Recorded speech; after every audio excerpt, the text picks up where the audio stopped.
নামিয়ে দিয়েছে। তারা বলে ও মেয়েদের অধিকার রক্ষা করতে হবে। কি করছে তারা? আপনারা অনেকেই হয়তো সেখানে গেছেন। এই সব কিছুই হচ্ছে সেখানে আর্ট অ্যান্ড কালচারের নামে রঙিন একটা পর্দা। তার পেছনে কি হচ্ছে তা জানেন না। তারা সব বদলাতে চায়। যদি পুরুষরা পারে তাহলে মহিলারা কেন পারবে না? পুরুষ এবং মহিলারা সমান, কিন্তু তারা একই রকম নয়। পুরুষ আর মহিলা শারীরিকভাবে আলাদা, তাদের দৈহিক গঠন আলাদা।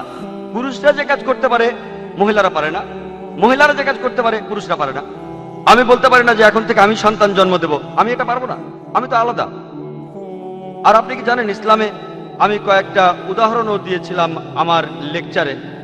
ইসলামে বাবা মায়ের প্রতি ভালোবাসা ও সাহচর্যের ব্যাপারে আমাদের প্রিয় নবী বলেছেন সহিহ বুখারীতে ৮ নম্বর খণ্ডে বুক অব আদবে অধ্যায় ২ হাদিস নম্বর ২-এ এক লোক নবীজির কাছে এসে প্রশ্ন করলো, এই পৃথিবীতে আমি সবচেয়ে বেশি সাহচর্য আর ভালোবাসা দেব কাকে?